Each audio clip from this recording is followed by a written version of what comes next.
사도신경 하심으로 신앙 고백하겠습니다. 전능하사 천지를 만드신 하나님 아버지를 내가 믿사오며 그 외아들 우리 주 예수 그리스도를 믿사오니 이는 성령으로 잉태하사 동정녀 마리아에게 나시고 본디오 빌라도에게 고난을 받으사 십자가에 못 박혀 죽으시고 장사한 지 사흘 만에 죽은 자 가운데서 다시 살아나시며 하늘에 오르사 전능하신 하나님 우편에 앉아 계시다가 저리로서 산자와 죽은 자를 심판하러 오시리라. 성령을 믿사오며 거룩한 공예와 성도가 서로 교통하는 것과 죄를 사하여 주시는 것과 몸이 다시 사는 것과 영원히 사는 것을 믿사옵나이다. 아멘.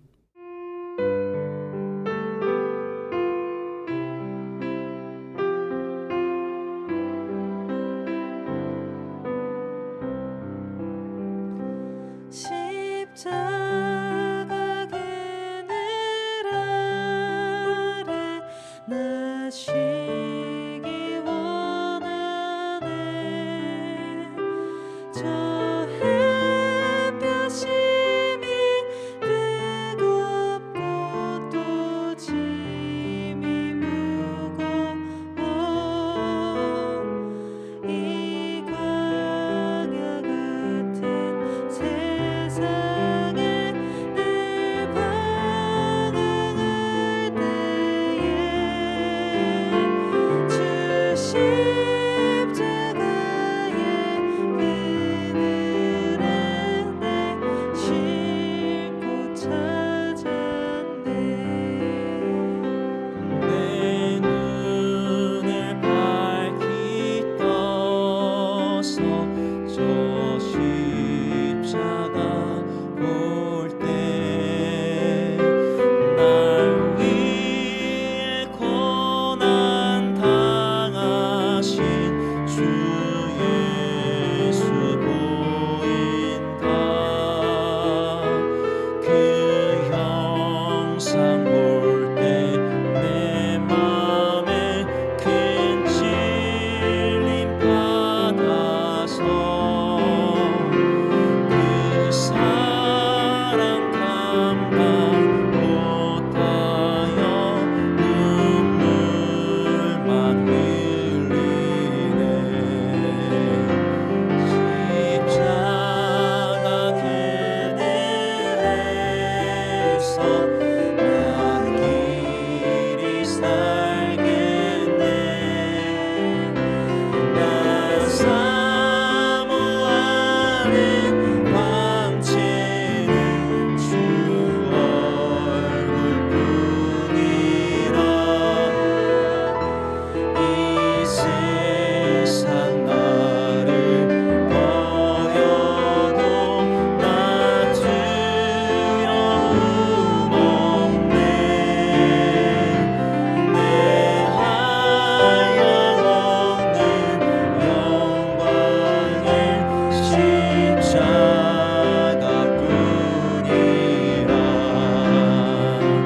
이 세상 나를 버려도 나 두려움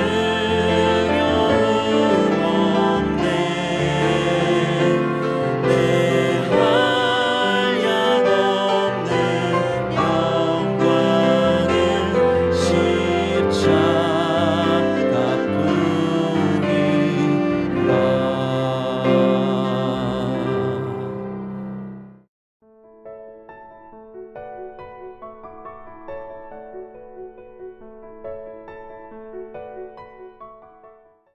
그 후에 예수께서 디베라의 갈릴리 바다 건너편으로 가심에 큰 무리가 따르니 이는 병자들에게 행하시는 표적을 보았음이로라. 예수께서 산에 오르사 제자들과 함께 거기 앉으시니 마침 유대인의 명절인 유월절이 가까운지라. 예수께서 눈을 들어 큰 무리가 자기에게로 오는 것을 보시고 빌립에게 이르시되 우리가 어디서 떡을 사서 이 사람들을 먹이겠느냐 하시니 이렇게 말씀하심은 친히 어떻게 하실지를 아시고 빌립을 시험하고자 하심이라. 빌립이 대답하되 각 사람으로 조금씩 받게 할지라도 200데나리온의 떡이 부족하리이다. 제자 중 하나 곧 시몬 베드로의 형제 안드레가 예수께 여짜오되 여기 한 아이가 있어 보리떡 5개와 물고기 2마리를 가지고 있나이다. 그러나 그것이 이 많은 사람에게 얼마나 되겠사옵나이까. 예수께서 이르시되 이 사람들로 앉게 하라 하시니 그곳에 잔디가 많은지라 사람들이 앉으니 수가 5,000명쯤 되더라. 예수께서 떡을 가져 축사하신 후에 앉아있는 자들에게 나눠주시고 물고기도 그렇게 그들의 원대로 주시니라.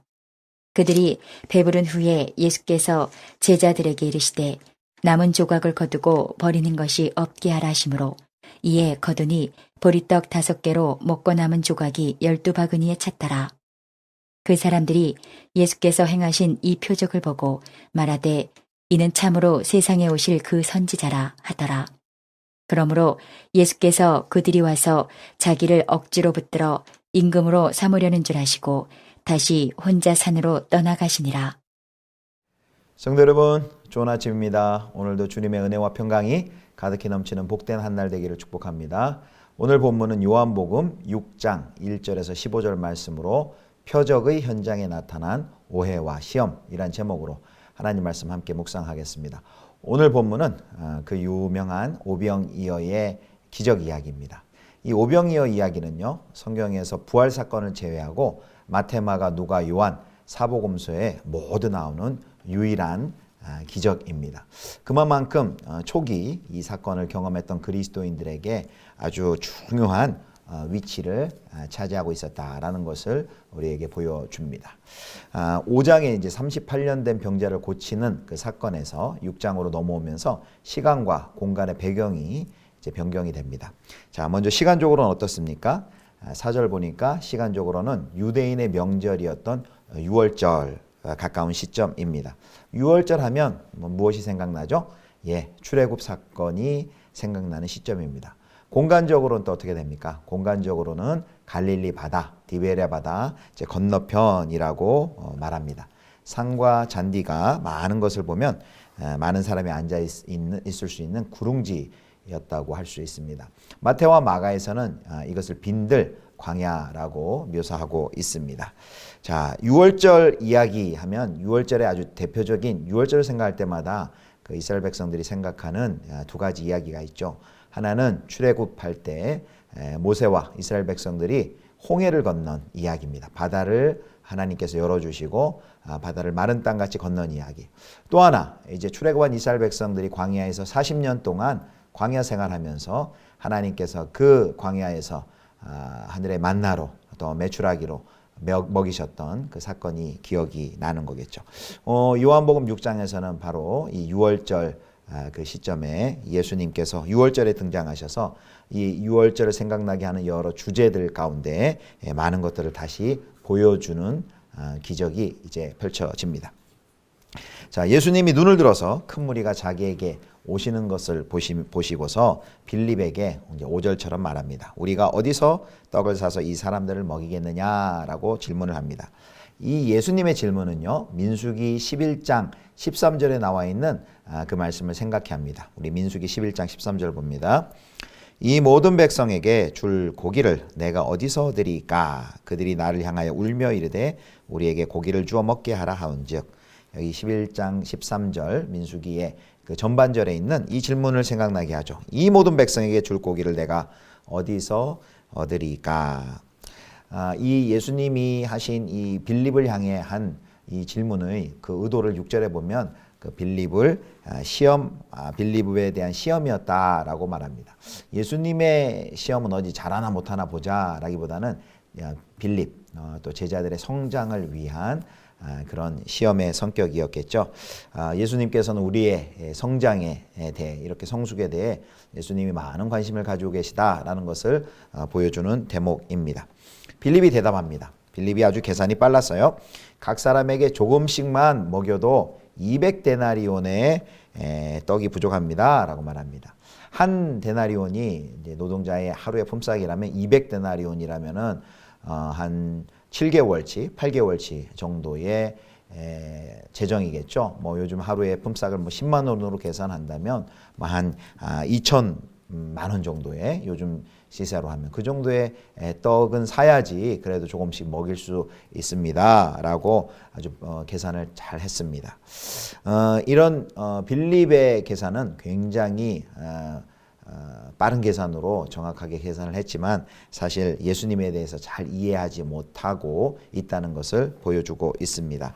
그리고 슬프게도 우리도 종종 이렇게 빌립과 같은 예수님의 질문에 대해 빌립과 같은 반응을 우리도 하고 있습니다.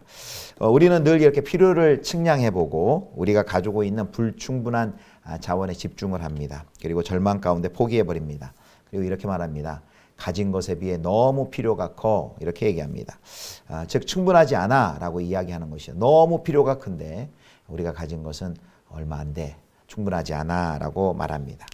그리고 우리가 가지고 필요가 너무 크기 때문에 우리의 능력 바뀌고 채워줄 수 없다라고 절망을 합니다.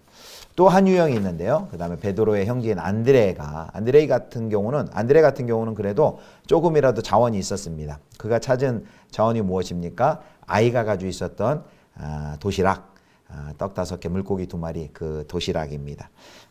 그러나 그 아이가 가지고 있는 그 도시락을 예수님께 보여주면서 이렇게 말을 하죠. 그러나 그것이 이 많은 사람에게 얼마나 되겠사옵나이까 라고 말합니다.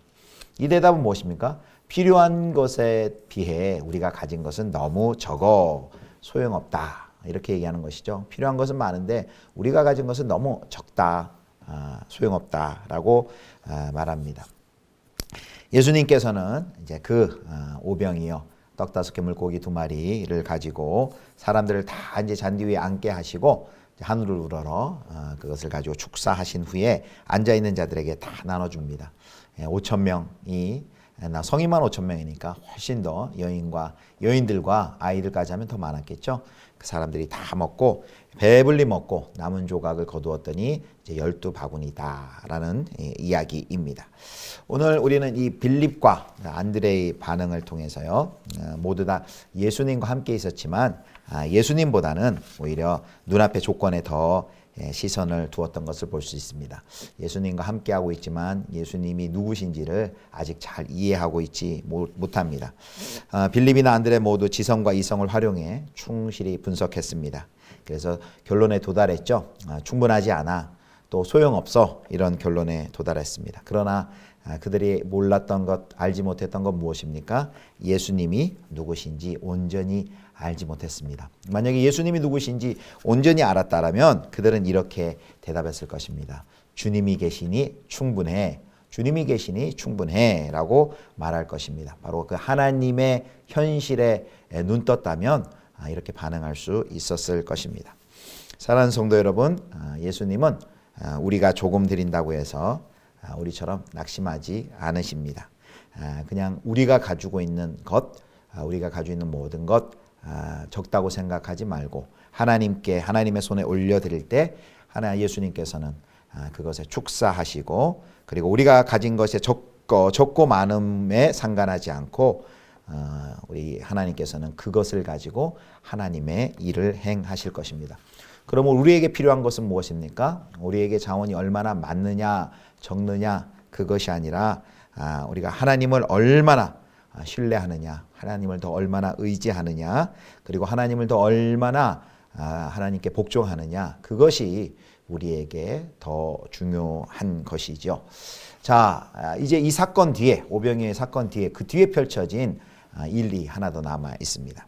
자, 오병이어의 기적은 아까 6월절 그 시점에 이루어진 기적이라 했죠. 바로 이 사건을 보았던, 이 기적을 경험했던 이스라엘의 백성들, 많은 사람들이 바로 그 모세가 광야에서 메추라기와 그리고 또 만나를 내려서 기적을 일으켰던 그 모세를 떠올렸습니다. 그래서 이 기적을 보며 예수님을 보며 바로 그 모세가 예언한 그 선지자가 나타났다라고 흥분을 합니다. 요한복음 6장 14절입니다. 그 사람들이 예수께서 행하신 이 표적을 보고 말하되 이는 참으로 세상에 오실 그 선지자라 하더라. 아멘. 이 요한복음 6장 14절은요. 바로 신명기 18장 15절의 말씀을 생각해 하는 것입니다. 자, 18장 15절 봅니다. 내 하나님 여호와께서 너희 가운데 내 형제 중에서 너를 위하여 나와 같은 선지자 하나를 일으키시리니 너희는 그의 말을 들을지어다. 바로 모세의 예언이 여기 신명기 18장 15절에 나와 있습니다. 나와 같은 선지자 하나를 일으키시겠다라는 그 모세의 예언처럼 지금 이 오병이어의 기적을 일으키는 그 예수님을 보고 바로 모세가 예언한 그 선지자다라고 흥분합니다. 왜 이들이 이렇게 흥분했는가를 우리가 이해를 해야 됩니다. 우리가 이 시간적 배경, 오병이어의 시간적 배경이 무엇이라 그랬죠? 바로 유월절이라고 그랬습니다. 유월절은 이 단순히 시간적 배경일 뿐만 아니라 그 이스라엘 백성들의 이 반응이 왜 이렇게 격한지 흥분하는지를 잘 이해하게 됩니다. 유월절은 모세를 통해 애굽에서 해방된 해방의 날을 기념하기에 당시 그 이스라엘의 백성들이 어느 압제 가운데 있었습니까? 로마의 압제 하에 있었기 때문에 그 유대인들의 민족적 정체성과 또 독립을 강하게 열망하는 시기였습니다. 여기에 다윗의 후손 곧 왕으로서의 메시아 개념이 연결되면 마치 화약에 불이 붙듯 그 강도가 세어집니다. 바로 기적을 행한 그 예수님을 보면서 유월절 그 시점에 민족적인 열망과 그들의 정치적인 로마에서의 압제에서부터의 해방을 간절히 소망하며 다윗의 왕조의 재건을 소망하는 이 모든 것들이 어우러져 바로 이런 반응들이 펼쳐지고 있는 것이죠. 무리들은 그 선지자를 통해서 하나님께서 이루실 하나님 나라가 어떠한 나라인지를 잘 알지를 못했습니다. 하나님께서 예수 그리스도께서 지금 이 베푸시는 기적의 의미와 그것을 통해 예수님이 누구신지 하나님의 나라가 어떠한 나라인지를 그들에게 보이셨지만 그들은 이해를 하지 못했습니다. 그리고 그들은 자신의 기대와 갈망을 충족하는 식으로 예수님을 임금 삼으려고 한 것이죠. 이스라엘을 정치적으로 해방시킬 메시아로 예수님을 왕 삼으려 했던 것입니다. 정치적인 구원자, 왕으로 기대했던 것입니다. 그래서 예수님께서는 마지막 반응을 어떻게 하시냐면 요한복음 6장 15절입니다. 요한복음 6장 15절. 그러므로 예수께서 그들이 와서 자기를 억지로 붙들어 임금으로 삼으려는 줄 아시고 다시 혼자 산으로 떠나가시니라. 아멘. 임금 삼으려는 줄을 아시고 여기 산으로 다시 혼자 산으로 떠나가신다라고 말씀하고 있습니다. 백성들이 얼마나 오해하고 있는지를 우리에게 잘 보여줍니다. 그들은 예수님께서 왕이 되어서 헤롯 왕과 대항하고 로마와 대항하기를 원했습니다.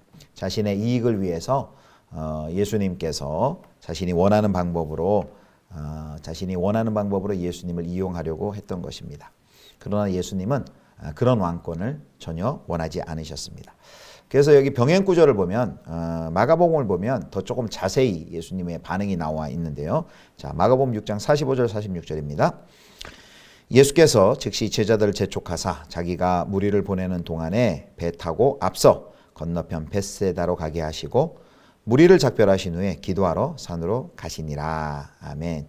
여기 예수님만 자리를 피하신 것이 아니라요. 서둘러서 그 상황을 빨리 제자들도 그 상황에 있지 않게 하고 서둘러서 그들을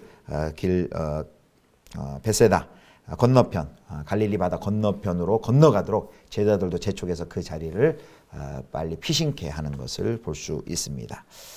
이 표적의 현장에서 왜 이렇게 갑작스럽게 이 오병이어의 얼마나 영광스러운 표적입니까? 얼마나 다 감격하고 은혜가 충만했을까요? 제자들은 그 기쁨과 그 기적의 감격을 좀 더 누리고 싶었을 텐데 예수님께서 서둘러서 제자들을 배에 태워가지고 건너편으로 보내시는 것이죠. 그리고 예수님도 이제 산으로 기도하러 올라가시는 것입니다. 자, 이런 반응을 우리가 읽을 때 여러분 좀 당혹스럽지 않으십니까? 예수님께서 왜 이렇게 하셨을까? 그것은 예수님께서는 그 순간에 그 표적이 펼쳐진 그 순간에 예수님이 보신 것은 무엇입니까? 그 표적이 심지어 하나님의 나라의 영광스러운 표적이 펼쳐지는 그 현장에 사탄의 시험과 또 유혹이 동시에 지금 침투한 것을 예수님이 보고 계십니다. 마치 이 지금의 현장은 어떤 백성들의 그 왕삼으려는 요구는 마치 어떤 시험과 비슷합니까? 마태복음 4장에 마귀에 의해서 예수님이 받으셨던 시험과 너무나도 유사합니다. 높은 곳에서 떨어져서 모든 이들에게 메시아이심을 보여라 라고 했던 십자가 대신 쉬운 길을 택하라 라고 추구했던 그 마귀의 유혹과 너무나도 비슷합니다. 또 이 시험은 무엇과 비슷합니까? 마태복음 16장에 보면 가이사랴 빌립보에서 베드로가 주는 그리스도시요 살아계신 하나님의 아들이시니이다 라는 신앙 고백 후에 예수님께서 십자가 지실 것을 이제 예고하시자 예수님을 말리시면서 예수님을 말리면서 그래서는 안 됩니다. 거기 예수님을 간함에 항변함에 예수님을 책망합니다. 베드로. 그래서는 안 됩니다. 메시아는 그래서는 안 됩니다. 라고 했을 때 예수님이 어떻게 베드로에게 말씀하셨습니까? 사탄아 내 뒤로 물러가라 라고 말합니다. 그 예수님을 향한 십자가를 지지 못하게 하려는 그 시험에 대해서 단호하게 예수님께서 대처를 하는 것이죠. 바로 이 자리, 오병이어의 표적이 일어난 이 자리에도 이 자리의 끝에 바로 이런 시험이 있는 것입니다. 예수님을 정치적인 메시아로 왕 삼고 십자가를 지시지 못하게 하려는 그 시험을 예수님께서 어둠의 권세의 시험을 꿰뚫어 보시고 예수님도 또 제자들도 그 자리를 피하고 다시금 예수님께서 무엇에 집중합니까? 산으로 올라가 하나님 아버지께 기도하러 올라가십니다. 사랑하는 성도 여러분, 우리도 신앙생활 할 때 바로 이 표적을 보고도 오히려 예수를 자신의 이익을 위해서 왕삼으려 하는 이러한 시험에 빠지기가 너무나도 쉽습니다. 십자가 없는 승리주의, 그냥 예수님을 그저 우리가 원하는 수준 정도의 우리의 도움, 우리의 필요한 어떤 필요를 채워주는 왕 정도로 격화시키고 축소시키려는 이러한 유혹들이 우리에게도 끊임없이 우리 신앙생활에도 끊임없이 펼쳐질 것입니다. 그러나 우리는 기억해야 합니다. 예수님께서 분명 우리의 필요를 채워주시겠죠. 그러나 우리의 필요를 채워주시는 단순히 우리의 기대와 욕구를 채워줄 그런 메시아가 아니라 바로 예수 그리스도께서는 온 세상과 만물을 죄로부터 구속하시고 회복시키실 바로 생명의 떡이신 구세주이십니다. 온 만물을 회복시키실 구원자이십니다. 바로 이 예수 그리스도를 바르게 알고 그 예수님을 따르는 십자가를 지고 따르는 제자로서의 바른 태도와 순종이 필요합니다. 오늘 이 오병이어의 말씀을 통해서 다시 한번 신실하신 그 하나님의 도우심을 우리가 또 믿고 또 신뢰하겠지만 그와 더불어서 우리 예수 그리스도께서 어떤 분이신지를 바로 알고 바로 예수님의 그 구속의 역사에 또 순종함으로 함께 반응하는 그 신실한 제자의 길 걸어가시는 저와 여러분 되실 수 있기를 주님의 이름으로 축원합니다. 기도하겠습니다. 하나님, 우리 주님께서는 크고 풍족하셔서 우리의 모든 필요를 아시고 채우십니다. 그러나 그것에만 빠져서 내 기도와 목적만을 이루어주시는 분으로 제한하지 않게 하여 주옵소서. 하나님이 이루실 하나님의 나라와 구원의 풍성함을 깨닫고 우리도 십자가의 길 따라가는 주님의 신실한 제자들 되게 하여 주옵소서. 감사드리며 우리 주 예수 그리스도의 이름으로 기도드립니다. 아멘. 주님 가르쳐 주신 기도합니다. 하늘에 계신 우리 아버지여, 이름이 거룩히 여김을 받으시오며 나라의 임하옵시며 뜻이 하늘에서 이룬 것 같이 땅에서도 이루어지이다. 오늘날 우리에게 일용할 양식을 주옵시고 우리가 우리에게 죄 지은 자를 사하여 준 것 같이 우리 죄를 사하여 주옵시고 우리를 시험에 들게 하지 마옵시고 다만 악에서 구하옵소서. 대개 나라와 권세와 영광이 아버지께 영원히 있사옵나이다. 아멘.